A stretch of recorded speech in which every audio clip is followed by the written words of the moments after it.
clearly she's not remembering who they let out to get her back. The Merchant of Death. The Merchant of Death.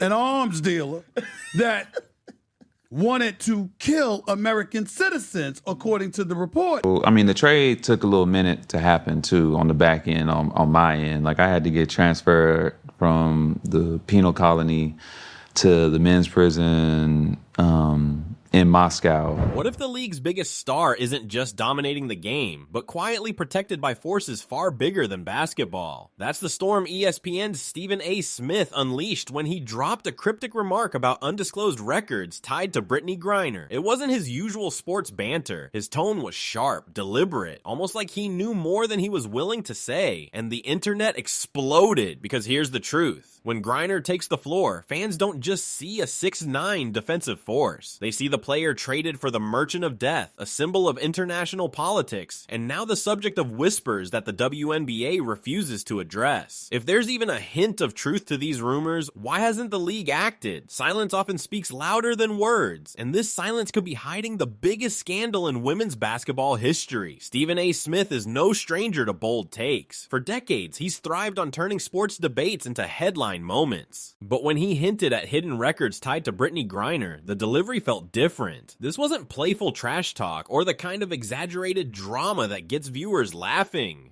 His words cut with a sharp edge. The pause in his voice, the weight in his tone, it suggested he knew something deeper, and fans noticed. Immediately, social media lit up. Was this just another attempt to stir controversy for ratings? Or was Stephan dropping a breadcrumb that points to a much larger story? After all, his reputation isn't built on thin air. He has deep contacts across every corner of the basketball world, from locker rooms to league offices. When he points his finger at someone, it isn't random. It means eyes should follow. What made his remark even more explosive was timing. Brittney Griner has already been one of the most polarizing figures in women's sports, admired for her talent but scrutinized for her fiery presence on the court. Add in the backdrop of her Russian imprisonment and unprecedented prisoner swap, and you have a player whose every move feels bigger than the game itself. So when Stephan questioned why the WNBA has stayed silent in the face of whispers about her records, he struck a nerve. Fans weren't just asking whether he was right, they were asking why the league hasn't said anything at all. In sports, silence can be louder than any press release, and in this case, that silence felt like smoke pointing toward fire. To understand why Stephan remark hit so hard, you have to look at Brittney Griner's game. At 6'9", with a wingspan that erases passing lanes, she doesn't just play basketball, she changes it. From the moment she entered the league, Griner redefined defense. Multiple-time blocks leader, perennial all-star, a championship ring. Her resume reads like someone destined to be one of the greatest. Opponents often talk about how her presence alone forces them to rewrite their entire offensive strategy. But here's where admiration turns into suspicion. Fans respect her dominance, yet they question its nature. Is it simply natural talent and size, or does it feel like an edge that tilts the playing field? Every emphatic block, every hard foul, every confrontation with officials feeds that debate. It's no longer just about basketball skill. It's about whether her advantage is fair. That's why Stephan DNA comment didn't sound like noise. It tapped directly into an ongoing conversation that has been simmering for years. Griner isn't just physically dominant, she's also fiery, confrontational, and often involved in clashes that make highlight reels for the wrong reasons. When fans see the league overlook those moments, they start to connect dots.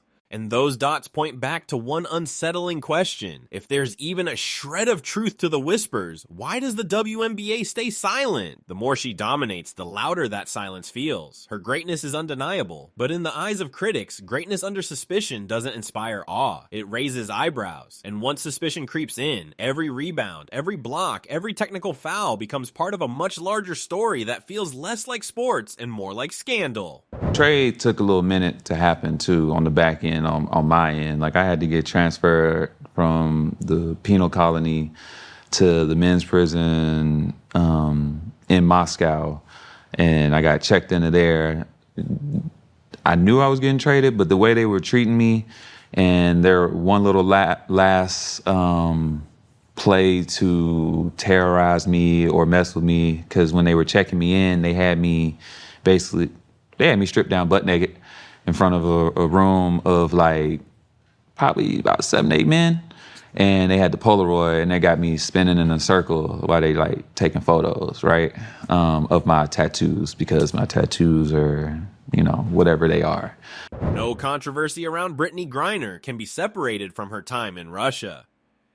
In 2022, she was arrested at a Moscow airport for cannabis possession, a charge that spiraled into one of the most dramatic sports stories of the decade. For months, she was trapped inside the Russian prison system, her fate uncertain. Then came the swap that shocked the world. Griner was exchanged for Victor Bout, an arms dealer so notorious he was known as the Merchant of Death. On paper, the trade looked wildly unbalanced. A basketball star for a man accused of fueling wars across continents. That imbalance sparked instant theories. Why was Griner worth that much to the US government? Was it her fame, her symbolic value, or something else entirely? The speculation deepened when reports surfaced about the conditions of her imprisonment. Griner herself later described being photographed, examined, and stripped of privacy. Whispers grew louder. If Russian officials conducted tests, could they have uncovered information that hasn't been made public? Could those results have influenced negotiations behind the scenes? None of it has ever been confirmed, but the possibility hangs in the air, and Stephen A's recent comment poured gasoline on those embers. Suddenly, every foul she commits, every fiery reaction on the court isn't just seen as competitiveness. It's framed against the backdrop of a prisoner swap that raised global eyebrows. The Russia ordeal turned Griner into more than an athlete. She became a political symbol, an international headline, and a lightning rod for speculation. And the moment she returned, fans stopped watching just her game. They watched for clues about why the US fought so hard to bring her back, and whether the league's silence is protecting more than just a star player. When Brittney Griner finally stepped back onto a WNBA court, it wasn't just a comeback, it was a spectacle. The cameras followed her every move. Teammates framed her return as a story of resilience, and commentators praised her strength after enduring one of the harshest ordeals imaginable. On the surface, it looked like the perfect redemption arc, but fans weren't just watching her smile during warm-ups or hearing the applause during introductions. They were watching how she played, and immediately, the old questions resurfaced. Griner's game was as physical as ever, if not more so. She set bone-rattling screens, threw sharp elbows in the paint, and clashed with referees at every turn. Her stat sheets told one story: points, rebounds, blocks, but the eye test told another. Every game carried a simmering tension. Instead of fading after Russia, her intensity seemed magnified. Highlight reels didn't just show dunks and swats. They captured heated exchanges, technical fouls, and moments where opponents looked overmatched not just by her size but by her aggression. And through it all, the league remained silent. No suspensions, no public warnings, no formal reviews. That silence became the story. Fans started to ask, why does the WNBA look the other way when it comes to Griner? Other leagues hand down suspensions for far less. Other stars face fines for losing control. But with Griner, the rules seem flexible, almost untouchable. And that's what Stephen A zeroed in on. His remark wasn't about her jump shot or free throw percentage. It was about the tension the league has avoided for years. Because when dominance comes with controversy, ignoring it doesn't make it disappear. It only makes the whispers louder. Clearly, she's not remembering who they let out to get her back. The on Merchant American of soil. Death. The Merchant of Death. An arms dealer that wanted to kill American citizens, according to the reports. That's who they let out. Mm-hmm. For her. You would think that you would be smiling, you would be ecstatic, you would be happy, and something like this wouldn't faze you at all. The fact that it does is disturbing. The tension reached a boiling point when Caitlin Clark entered the league. Fresh out of college, Clark wasn't just another rookie. She was a phenomenon. Her deep shooting range, sharp court vision, and calm under pressure made her an instant star. Everywhere she played, arenas sold out. Fans saw her as the future of the WNBA, the fresh face who could elevate the sport to new heights. But with stardom comes conflict, and Clark's path inevitably crossed with Brittney Griner. Their matchups weren't just basketball games, they were cultural moments.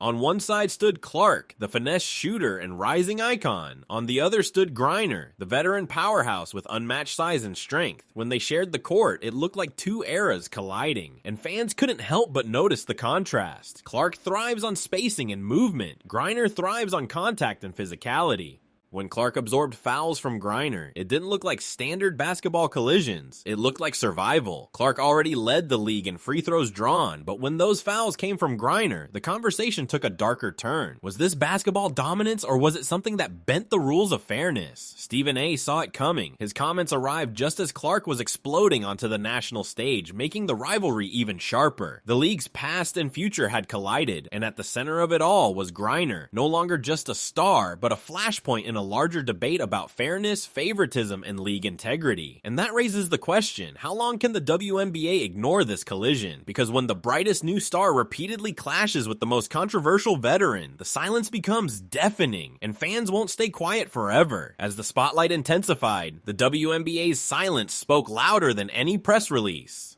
While other players faced fines for minor outbursts or technical fouls, Brittney Griner seemed to operate under a different rule book. Fans began pointing out the inconsistencies. One player argues with a ref and gets suspended, while Griner can throw elbows, get tangled in fights, or rack up technicals with little more than a shrug from the league office. Why? Some argue it's politics. Griner isn't just a player, she's a symbol. Her return from Russia was framed as a national victory, a story that transcended sports. The league capitalized on it, putting her front and center in promotions, interviews, and highlight reels. To punish her harshly would risk tarnishing the narrative the WNBA had carefully built. But favoritism comes with a cost. Fans who once celebrated Griner's resilience now question whether the league is protecting her at the expense of fairness. Analysts suggest this favoritism undermines credibility, creating the perception that rules apply selectively depending on a player's marketability. And when that favoritism collides with rising stars like Caitlin Clark, it fuels a growing sense of division, not just between players, but among the fans themselves. Online, debates rage daily. Some defend Griner as a trailblazer unfairly targeted because of her physical style. Others accuse the league of bending over backward to shield her from criticism. And in the middle, Stephen A.'s warning hangs heavy. If the WNBA continues to ignore the double standards, the cracks in its foundation will only widen. Because silence may protect the narrative in the short term, but in the long run, it risks alienating the very fans the league is desperate to keep.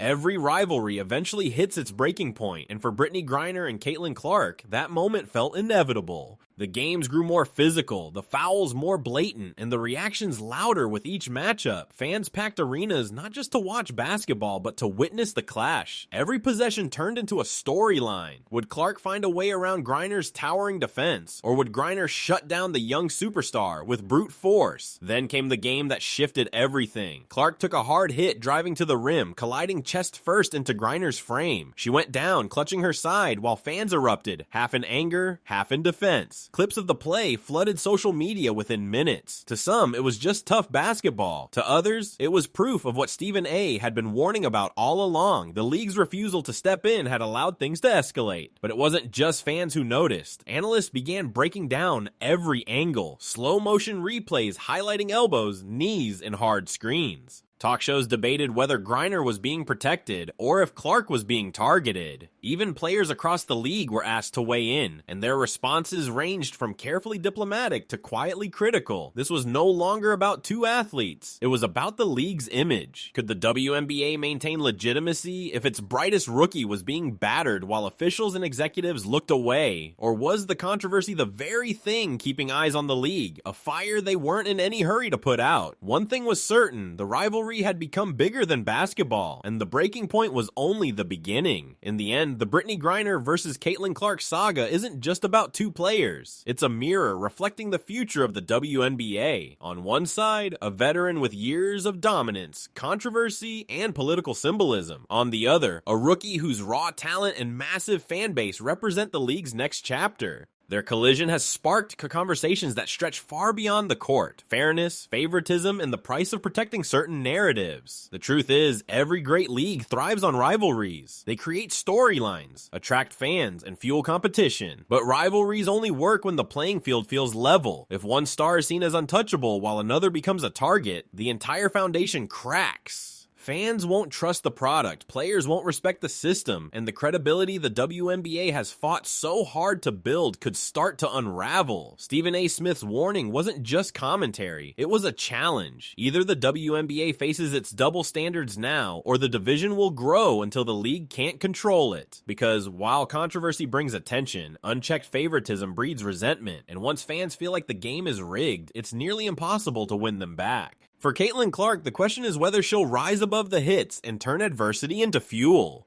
For Brittney Griner, it's whether she can prove she's more than just the league's protected star. And for the WNBA, the decision is clear: enforce fairness or risk losing everything. So here's the final warning: if the league doesn't learn from this rivalry, it won't just be Clark and Griner at odds. It'll be the fans, the players, and the future of the sport itself.